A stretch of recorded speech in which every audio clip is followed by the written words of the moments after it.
dessa semana, né? O tema dessa semana, então, é biodiversidade, né? Ou a diversidade das formas de vida. Esse é um termo muito comum para nós, né, brasileiros. A gente se orgulha muito de viver, de morar, né, no país da mega diversidade, né? Um dos países que detém o maior número de espécies de todo o planeta, né? E por estarmos localizados, né, numa região tropical do planeta, essa diversidade é bastante exuberante, digamos assim, né? Então, a gente tem realmente motivos bastante interessantes para nos orgulharmos desse título, né, de país da mega diversidade, né? No entanto, ao mesmo tempo, é uma responsabilidade bastante grande, né, deter toda essa diversidade dentro do nosso território, porque nós somos responsáveis pela manutenção dessa diversidade, né, ou para evitar, de certa forma, que as nossas ações prejudiquem de maneira significativa essa diversidade. Hoje, né, as principais ameaças relacionadas à perda de biodiversidade, isso falando do planeta como em geral, mas serve, obviamente, diretamente para o Brasil também, né? A primeira grande causa de perda de biodiversidade, ou de ameaça à biodiversidade, é a perda de habitat, né? Ou seja, ecossistemas naturais sendo transformados em outro uso da terra, né? Então, o desmatamento de uma floresta, por exemplo, para fazer atividades agrícolas ou pecuárias, a supressão de uma vegetação nativa para uma expansão urbana, industrial, né? Então, toda essa substituição dos ecossistemas naturais por outros usos da terra, usos antrópicos da terra, né? Seguramente é a principal ameaça em perda de biodiversidade, porque compromete justamente o habitat dessas espécies, diretamente, né? A segunda principal causa é a introdução de espécies exóticas invasoras, né? E aí, então, vem o destaque para isso que vocês trabalharam nessa última semana, né? Nas últimas semanas, estruturando, pesquisando sobre as espécies exóticas invasoras, estruturando o vídeo de vocês, né? Justamente porque elas são uma grave ameaça à diversidade do planeta de uma forma geral, né? No Brasil, a gente tem vários exemplos, isso vocês vão poder ter acesso olhando os vídeos dos colegas, né? A diversas espécies que geram bastante impacto, né? A terceira principal causa de ameaça à diversidade biológica é a superexploração, né? Então, a retirada demasiada de um determinado produto acima da capacidade que o ecossistema tem de recompor esse produto de uma forma geral. Isso é muito forte, muito comum a gente observar em relação aos recursos pesqueiros, né? Hoje, no planeta como um todo, todas as regiões que são tradicionalmente regiões de pesca no mundo sofrem desse problema de superexploração. Todos os dados que se tem mostram claramente uma diminuição do estoque de peixes, né, e outros produtos vindos do mar ou de rios a partir da superexploração desses recursos, né? Então, isso é bastante grave. Isso não é só para a questão dos ambientes aquáticos, nos terrestres também, né? O Brasil, o próprio nome, né, do Brasil vem de uma espécie que foi super explorada, né, que é o pau-brasil, hoje extremamente ameaçada, justamente pela grande retirada desse produto dos ambientes naturais, né? E aí a gente tem vários exemplos de espécies vegetais, animais, micro-organismos que sofrem esse problema. E a quarta principal causa, contaminação do solo, da água e da atmosfera. Então, normalmente essa contaminação está associada já às outras ameaças, ou seja, de certa forma é um efeito colateral das outras ameaças, né? Então, quando você derruba uma vegetação para fazer agricultura, E na maior parte das vezes tem um problema de contaminação do solo, da água, por agrotóxicos, por fertilizantes. Quando você substitui a vegetação natural para expandir cidades, para expandir as indústrias, áreas de indústrias, você tem problema de contaminação do solo, água e atmosfera, deposição de lixo, né, resíduos tóxicos e assim por diante. Então, essa aqui é quase um efeito colateral das outras, porém ele soma e potencializa as ameaças que os outros fatores acabam trazendo à nossa diversidade. Alguns trabalhos, né, eles têm levantado o problema ou a problemática associada à perda de biodiversidade no planeta, né? Um exemplo disso é a classificação dos biomas ameaçados como hotspots, que numa tradução literal seriam os pontos quentes. Então, para ser um hotspot, para ser um ponto quente, nesse caso, ele precisa ter 3 fatores básicos, ou cumprir 3 fatores básicos. Primeiro é ter alta diversidade de espécies, né? E isso é muito comum nas zonas tropicais do planeta, tanto é que se vocês observarem o mapa, praticamente todos os hotspots do planeta estão nas regiões tropicais. Aqui são basicamente 34 regiões do planeta, tá? Nesse último levantamento que foi feito. A segunda causa, o segundo critério é uma grande quantidade de espécies exclusivas, espécies endêmicas, ou seja, espécies que ocorrem somente naquele ecossistema, somente naquele bioma, né? Isso também é bastante significativo, porque se perdermos o bioma, perdemos a espécie. E a terceira critério é o grau de ameaça, né?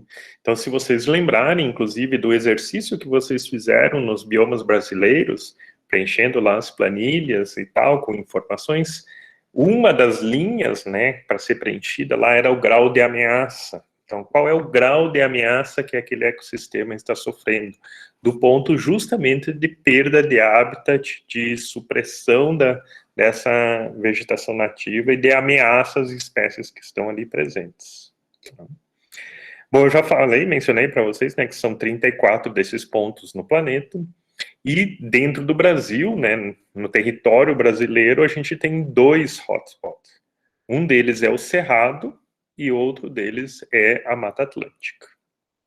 E aqui fica uma pergunta para vocês, né? Vocês não estranham ou não estranharam o fato da Amazônia não ser considerado um hotspot? Ou por que ela não está sendo enquadrada como um hotspot? Alguém tem uma ideia?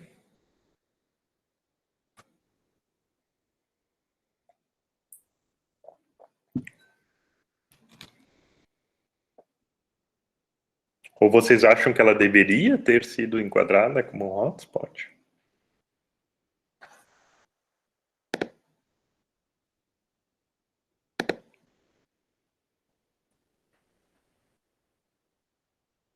Alguém quer se manifestar?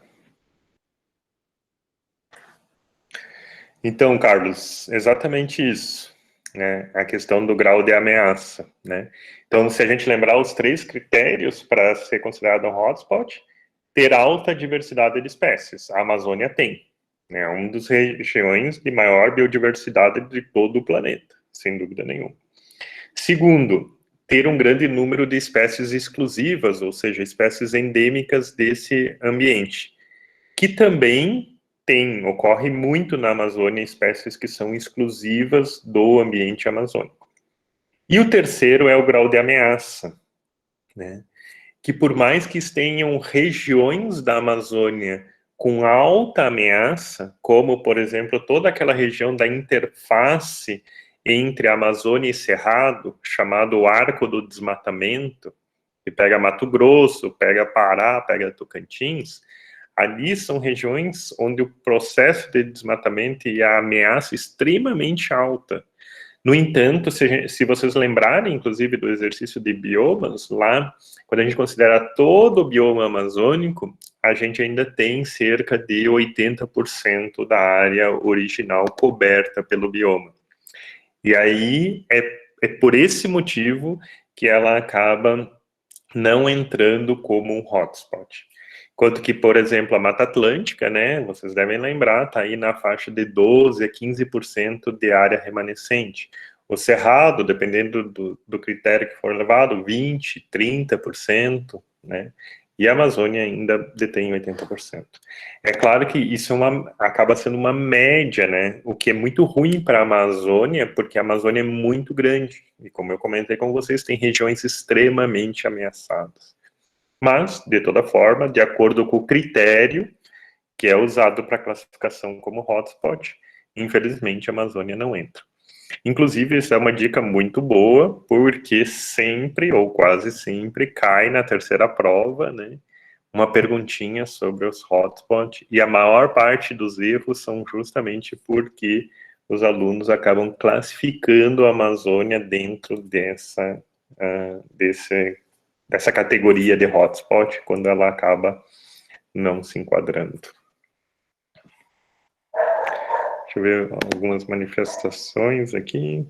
Pois é, mas daí, tipo, vários outros biomas, eles se enquadrariam também, porque nenhuma é mata, digamos, remanescente. Totalmente original, você diz? Não, nem é questão de ser totalmente original, porque, por exemplo, aqui os campos do sul, eles dificilmente são áreas conservadas, digamos. Eu não me lembro. Tipo, em todo, pelo menos aqui o Rio Grande do Sul, eu não lembro de ter. Existem focos, sabe, professor? Mas não tem, sim, áreas conservadas que. Tá, só deve lembrar uma coisa, quando a gente fala de áreas conservadas, não significa necessariamente, por exemplo, dentro de uma unidade de conservação ou um parque, alguma coisa assim. Significa que tenha a vegetação próxima da vegetação que era original daquele bioma. Então, por exemplo, quando a gente fala do Pampa, né, dos Campos do Sul, a gente está falando de uma vegetação que é basicamente uma vegetação campestre, né? Obviamente que existe uma interferência humana num certo grau, né? Como, por exemplo, tem criação de gado e tal. Qual é a principal ameaça, nesse caso, a esse bioma, esse ecossistema? É a substituição por uma coisa completamente diferente. Então, quando eles transformam o pampa em soja, lavoura de soja, aí nós temos um problema. Quando é transformado em plantio de eucalipto, nós temos um problema. Quando vira uma cidade, nós temos um problema. Agora, se é mantido esse ecossistema próximo do que era original, ou seja, uma vegetação campestre, eventualmente com alguns capões e tal, como é o Pampa, aí é considerado, né, que é uma vegetação remanescente original, né? Então, basicamente isso. E nesse caso, por exemplo, o Pampa, ele mantém aproximadamente 50% ainda como vegetação original. Por isso não se enquadra, digamos assim, num hotspot. Eu ainda tenho minhas dúvidas, mas. Não, claro. Porque para mim, para mim, o Rio Grande do Sul deve ter o quê? 20% de área de campo. Assim, Tá, mas tu tem que lembrar porque. já que que o Rio Grande do Sul, 50% mais ou menos do Rio Grande do Sul é área de floresta, né? Então a parte norte, Não praticamente. deve ter isso. Não olha o mapa do Rio Grande do Sul, praticamente metade do Rio Grande do Sul é floresta atlântica, né? É Mata Atlântica. Então, tu pega desde aqui parte do litoral, indo em direção ao oeste, toda a Serra Gaúcha, tudo é floresta atlântica, né? E a metade, mais ou menos a metade sul, deve ser uns 60-40 no máximo aí, é Soja. vegetação de pampa, né? Então, mas hoje, por exemplo, se tu pegar os dados oficiais do Rio Grande do Sul, tu vai ver mais ou menos isso. A Mata Atlântica no Rio Grande do Sul está bastante comprometida, isso é verdade. Porque vai pegar até o noroeste do Rio Grande do Sul, a região de plantação de soja forte no Rio Grande do Sul, Passo Fundo e coisa, é Mata Atlântica, ou foi Mata Atlântica uma vez, né? Já a região mais plana, mais ou menos da metade para baixo, é a região do Pampa, que hoje está sofrendo uma pressão muito grande para transformar em soja, eucalipto, arroz, né? Então, é basicamente isso. Mas é a mesma discussão que tu coloca, que eu acho que faz sentido, que é a discussão do pessoal da Amazônia. O pessoal da Amazônia diz, nossa, olha a situação que nós estamos. Só que o problema é o critério que é um pouco a média, né? Então, a média é uma forma de expressar um dado que ele pode ser um pouquinho comprometedor, né? Por exemplo, se tu tá com o pé no freezer e a cabeça no forno, na média tá bom, né? Mas tu tá sofrendo, né? Então esse é um pouco o risco desse critério. Não, mas faz sentido. Sim, eu acho assim, tu tem razão do ponto de vista da preocupação que realmente tem, porque no sentido de que a gente está avançando muito mais para incluir biomas como hotspots do que para retirá-los. Exatamente. Para vocês terem uma ideia, em 10 anos, foi feito, quando teve o primeiro levantamento desses, eram 27. 10 anos depois já foi para 34. E possivelmente o próximo levantamento vai incluir mais um número significativo de biomas aí dentro. Mas é uma discussão bem interessante, né? Sim, sem dúvida nenhuma. Bom, como que se mede biodiversidade, né? Então, a gente fala muito em diversidade, biodiversidade. A maior parte das vezes, quando a gente está falando em diversidade ou biodiversidade, a gente está falando de um número que se chama número de espécies presentes numa determinada área, né? Então, é essa forma que a gente expressa essa biodiversidade. E esse dado, número de espécies de uma determinada área, ele é a riqueza daquela área. Então, a riqueza se refere justamente a contar, literalmente, o número de indivíduos presentes numa determinada área. No entanto, esse índice, que é a riqueza, ele tem algumas limitações, principalmente quando a gente tem, por exemplo, duas áreas com tamanhos distintos e a gente quer, de certa forma, comparar as duas áreas. Onde tem maior diversidade? Não é muito justo comparar elas se elas têm tamanhos distintos, porque, obviamente, teoricamente, em teoria, a maior área geográfica, né, tem capacidade de ter uma maior quantidade de espécies, né, de indivíduos e, consequentemente, de espécies. Né? Claro que isso não é uma relação direta, mas, em teoria, sim. Então, a riqueza é um índice muito usado, é bastante difundido, né, contar literalmente o número de espécies. No entanto, ela pode dar uma falsa impressão em relação à diversidade como um todo. Porque a gente também pode ter situações onde a gente tem duas espécies presentes numa determinada área, por exemplo. Só que uma das espécies tem 500 indivíduos e a outra espécie tem um indivíduo. Né? Enquanto que numa outra área, essas duas espécies está mais ou menos equilibrado o número de indivíduos de cada uma das espécies. Então também gera um falso dado, aí não um falso, porque o dado está correto, mas gera um dado limitado do ponto de vista de interpretação. Né? E é por isso que, ao longo do tempo, né, os ecólogos, ou seja, o pessoal que estuda a ecologia, propriamente dito, eles têm buscado formas de representar essa diversidade através de índices. Índices que, de certa forma, tentam ponderar um pouco as limitações da riqueza de espécies que eu vim comentando até agora com vocês em relação a esse índice. Né? Então, um dos índices mais tradicionais, mais usados na ecologia no mundo inteiro, não só para espécies vegetais, animais, micro-organismos e assim por diante, é o índice de Shannon. Né? Ele é um índice que ele leva em consideração não só o número de espécies, mas também a abundância que essas espécies tem numa determinada área. E, de certa forma, ele faz uma ponderação em relação a espécies e abundância.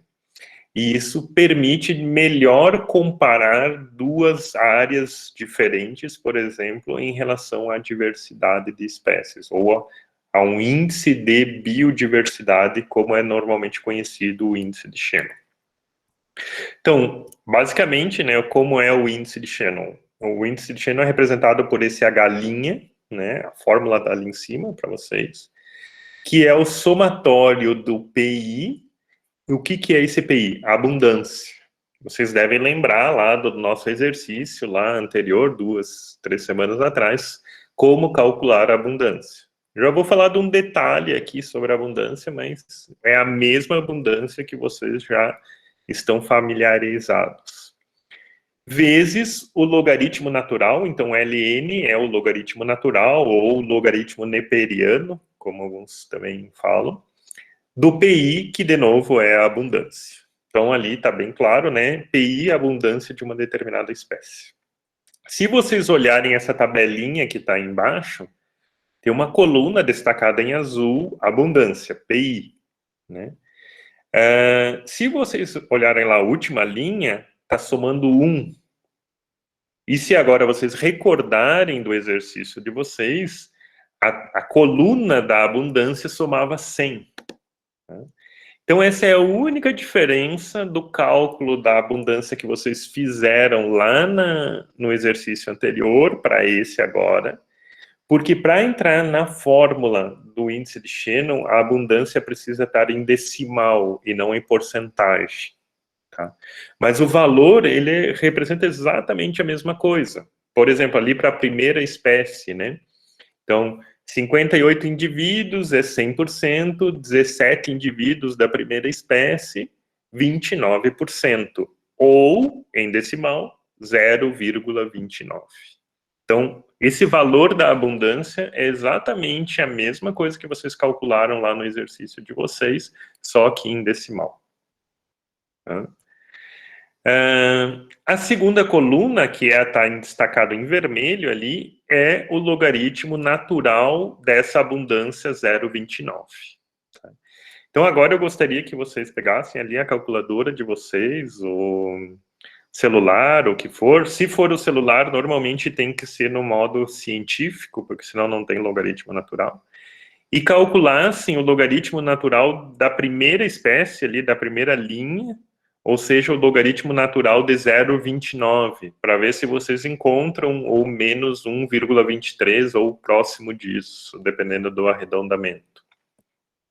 Então, por favor, façam isso só para a gente verificar se vocês estão recebendo ali, né, ou conseguindo calcular o mesmo valor. Eu aguardo um pouquinho aqui.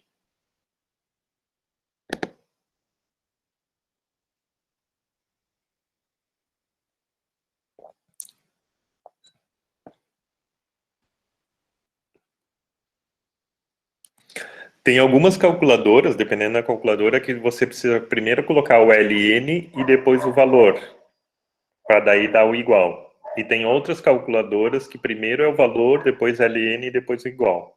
Mas provavelmente vocês vão descobrir isso rápido, porque ela deve dar erro se vocês fizeram o contrário, digamos assim.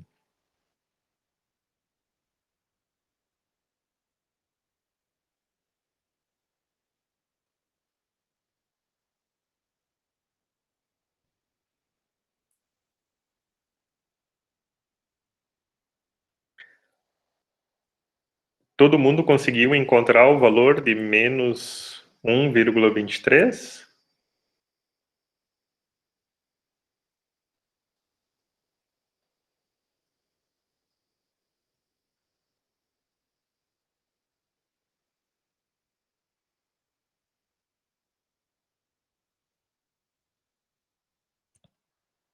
Rafael, qual foi a tua dificuldade? Tá. É o menos 1,35 vezes a abundância. Não, é O 0,20, nós estamos no ponto que nós estamos fazendo o logaritmo natural de 0,29.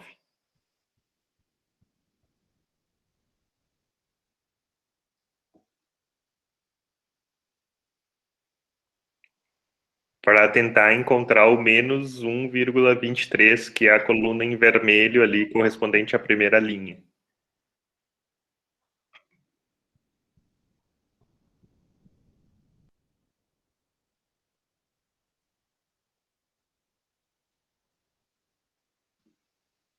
Tá, não entendi. Tô perdido. Tu tá vendo a tabela, né? Sim, tá. Nós estamos na primeira linha ali, da espécie, certo? Tu tem uma coluna que está destacada em azul, que é a abundância. Sim. E tem uma segunda coluna destacada em vermelho, que é o logaritmo natural da abundância. Tá.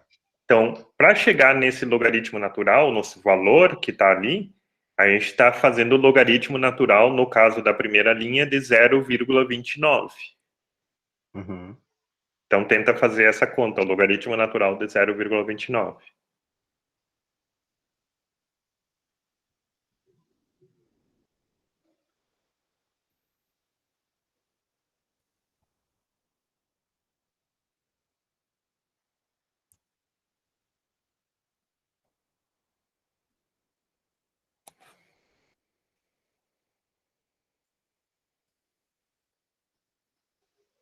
Tá, agora sim. Tá, deu esse menos 1,23, ou próximo a isso, certo? Isso.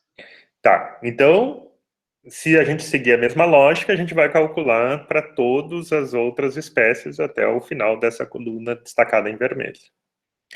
Bom, daí a gente vai para a última coluna, né, que é a fórmula completa, digamos assim, do índice de Shannon. Onde a gente vai fazer a abundância, que é a coluna azul, vezes o logaritmo natural da abundância, que é a coluna vermelha. Então, seria o 0,29 vezes menos 1,23. Então, de novo, todo mundo pode tentar fazer a última coluna, no caso, para a primeira linha ali, só para a gente ver se a gente consegue todo mundo chegar naquele menos 0,36, ou próximo disso.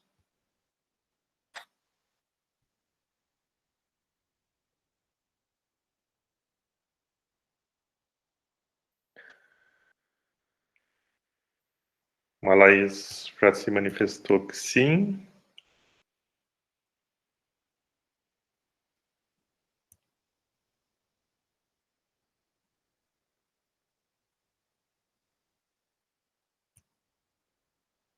Alguém está com dificuldade ou deu certo?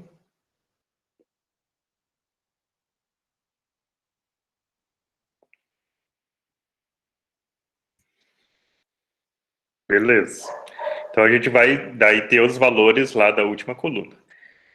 Para finalizar essa conta, tem que fazer o somatório, né? O somatório é esse símbolo verde ali, que parece um E estilizado, né? É o somatório daquela coluna. Então, se a gente somar o menos 0,36, menos 0,36, menos 0,15, menos 0,18, menos 0,07, menos 0,23, vai dar menos 1,36. Em geral, esse valor vai dar sempre negativo, né?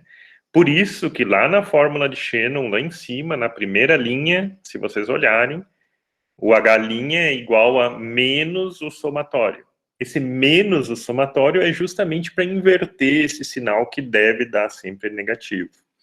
E nesse caso, o valor, então, final do índice de Shannon para esse exercício, essa tabela que vocês estão vendo aí, é 1,36.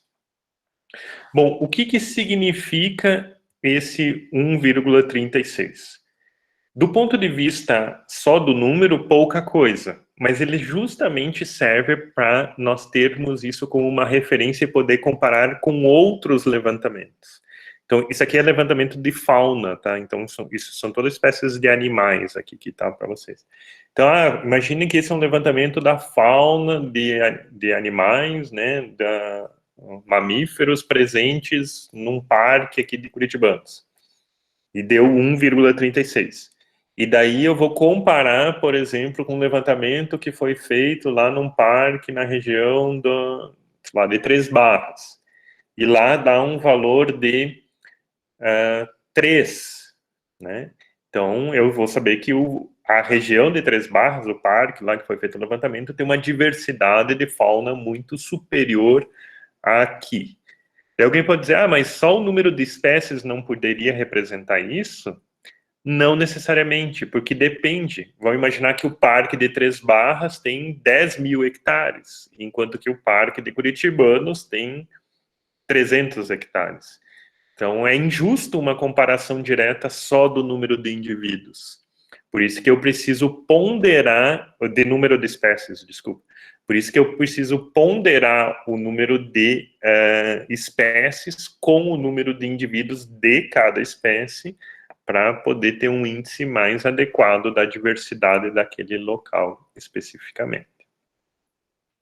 Em geral, né, uma regra do índice de Shannon, quanto maior o valor, mais diversidade eu tenho naquela área.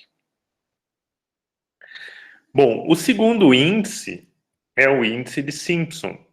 Esse índice, ele também é um índice de diversidade, ele também leva em consideração a abundância das espécies, só que ele tenta, de certa forma, dizer, né, através desse valor do Simpson, se essa diversidade está concentrada em uma espécie ou poucas espécies, ou ela está distribuída mais uniformemente entre as espécies presentes ali na área, né? Então, ele, de certa forma, é um índice que tenta mostrar se existe uma certa concentração ou não em poucas espécies, né? A fórmula dele é bastante simples de ser calculada, né? Então, de novo, o mesmo exercício anterior, a mesma abundância em decimal, exatamente como o anterior, só que a gente praticamente só tem uma coluna aqui para preencher, para chegar a esse valor, que é a abundância elevada ao quadrado, né? Então, de novo, se a gente pegar a primeira linha lá, né, a primeira espécie, e fizer a abundância 0,29 ao quadrado, deve dar o 0,09 ou 0,084, mais algumas casas decimais, dependendo do arredondamento. Então, por favor, tentem fazer aí na calculadora de vocês a primeira linha para ver se vocês encontram esse valor da abundância ao quadrado igual ou próximo daquilo que está ali na tabela. Só para a gente ter certeza que vocês estão conseguindo fazer o procedimento matemático aqui.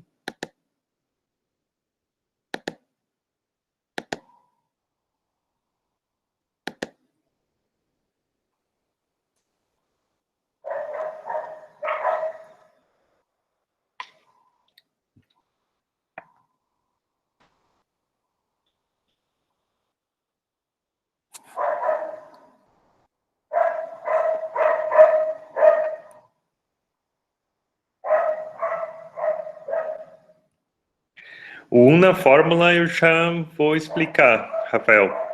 Por enquanto a gente pode ficar concentrado na história do elevar ao quadrado.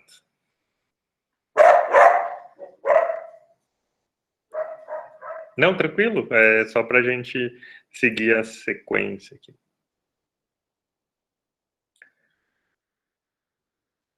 Então, se vocês, né, conseguiram e fizerem para todas as espécies, lá embaixo, de novo, é um somatório, né? Então, soma todos os valores que estão ali e deu 0,32, né? Então, se vocês olharem a fórmula do Simpson lá em cima, né, é justamente onde que tem o 1, que o Rafael estava comentando, o valor final de Simpson é 1 menos esse somatório que vocês acabaram de fazer, no caso, 0,32. Então, o valor final do índice de Simpson é 0,68. Por que que tem esse 1 e o que que isso significa, né? O índice de Simpson, ele varia de 0 a 1. Então, ele vai ficar sempre entre esse valor, 0 e 1. Quanto mais próximo de 1, mais o número de indivíduos, a abundância, está concentrada em poucas espécies.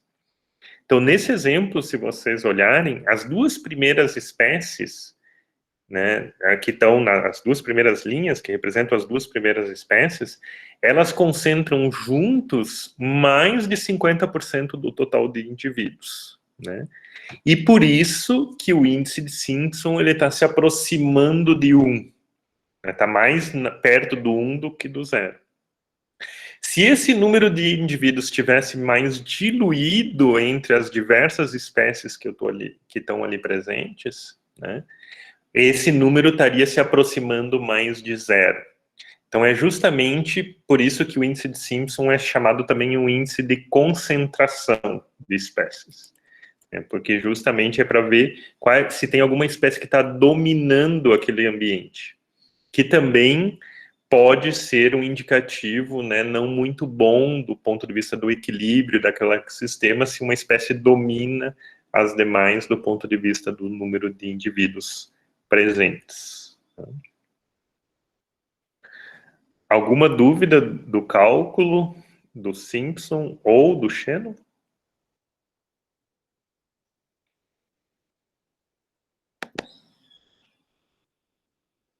Tranquilo?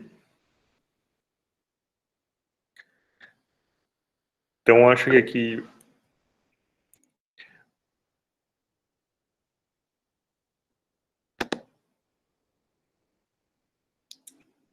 Se tem que interpretar, de certa forma, sim, Rafael. Porque, assim, ele te dá um valor, né? Agora, o que isso significa faz parte desse processo justamente de interpretar. Agora eu vou mostrar um último slide que é, digamos assim, uma aplicação desse conceito, né, desses índices, do ponto de vista prático, né? Então, aqui é um recorte de uma tabela de um levantamento feito um levantamento de espécies florestais, né? Em que se utilizou alguns desses índices de diversidade, né? Então, por exemplo, a gente tem diferentes estágios sucessionais, ou seja, diferentes momentos do desenvolvimento de uma floresta, né? Então, desde um estágio mais inicial, que é o estágio arbustivo, até um estágio mais avançado. A gente vai, inclusive, falar disso na última aula desse semestre, quando a gente falar de sucessão, especificamente sobre isso. E vejo que aqui ele usou dois índices bem tradicionais de serem usados em levantamentos de vegetação. No mundo inteiro, o mundo inteiro usa praticamente esses mesmos tipos de índices, né? O primeiro deles, a primeira coluna ali, a riqueza de espécies. Que, se vocês lembrarem, ali o início da nossa aula, é literalmente o número de espécies presentes em cada uma dessas situações. Então, quanto mais jovem a floresta, se espera ter menos espécies, né?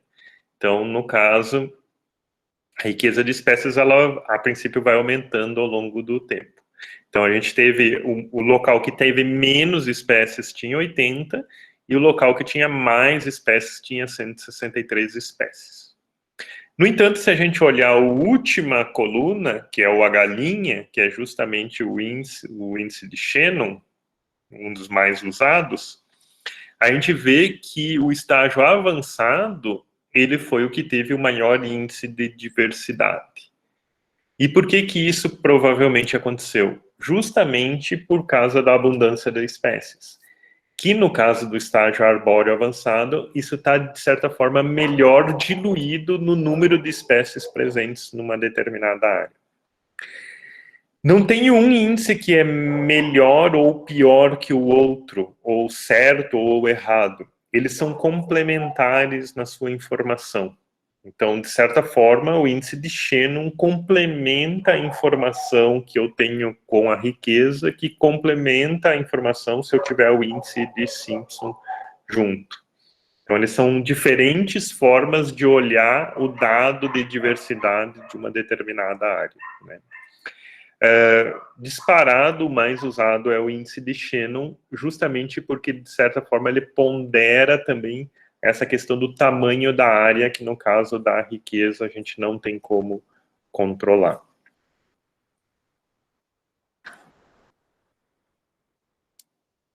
Perguntas, pessoal?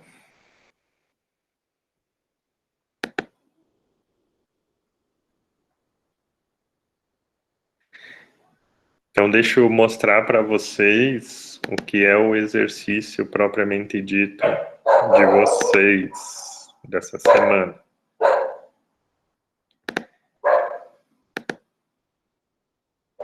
Então, já está lá disponível no Moodle, inclusive, né, esse arquivo em Word, onde vocês têm duas tabelas para calcular. A primeira delas, o índice de Shannon, está ali a fórmula e tal, e a segunda delas, vou mostrar aqui, o índice de Simpson.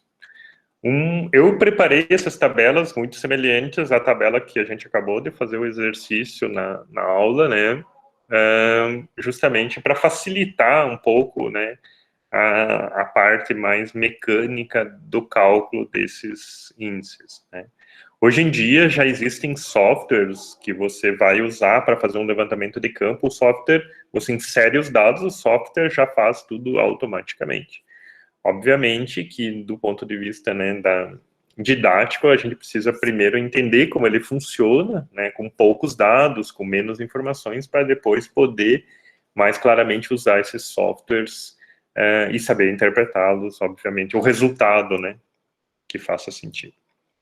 No caso, se vocês olharem essa tabela, e provavelmente quem, né, gastou bastante tempo lá no outro exercício fazendo os cálculos, vai ver que as espécies, o número de indivíduos e tal, é o mesmo daquele exercício que vocês já prepararam e já entregaram sobre densidade, frequência e dominância.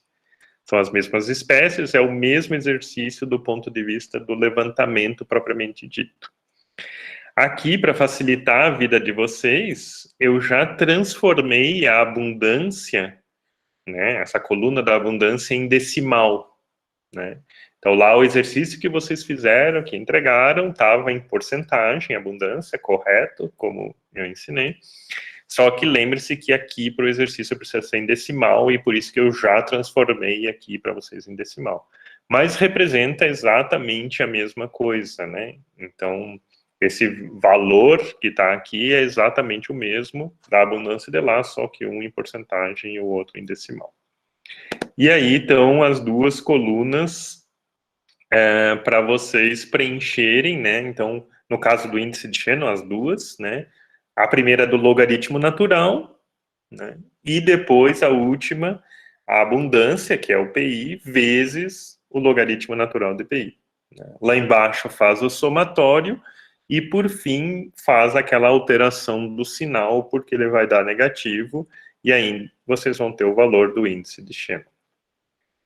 No Simpson, né, a mesma coisa, né, só que é só uma coluna, faz a abundância ao quadrado, lá embaixo faz o somatório, e por fim faz 1 menos o somatório para ter o valor do índice de Simpson. Então, basicamente, as duas planilhas muito semelhantes do modo operacional em relação ao que a gente acabou de fazer na aula. Arredonda os resultados para duas casas depois da vírgula? Sim e não, Marcelo. Só cuida, porque assim, duas casas depois da vírgula pode ser um zero, né? Continuar sendo zero. Então, eu diria assim, pelo menos duas casas depois que deixa de ser zero. Né? Então, não necessariamente depois da vírgula, né? Porque vocês vão trabalhar com números agora relativamente pequenos, né? Mas pode fazer sim o arredondamento, sem problema nenhum, tá? Pode dar uma pequena diferença em termos de valores, né? Mas o importante é vocês entenderem a lógica de cálculo dos índices, né? Então, dependendo de quem tem mais habilidade com a calculadora científica e tal, consegue ir salvando isso, né? E depois usar para fazer o somatório com todas as casas decimais. Quem não tem tanta habilidade com a calculadora, assim, pode ir fazendo um arredondamento sem problema nenhum, só um detalhe aí de cuidar para ter um valor, né, um valor numeral além de 0. Só isso. Dúvidas, pessoal? Sobre o que precisa ser feito?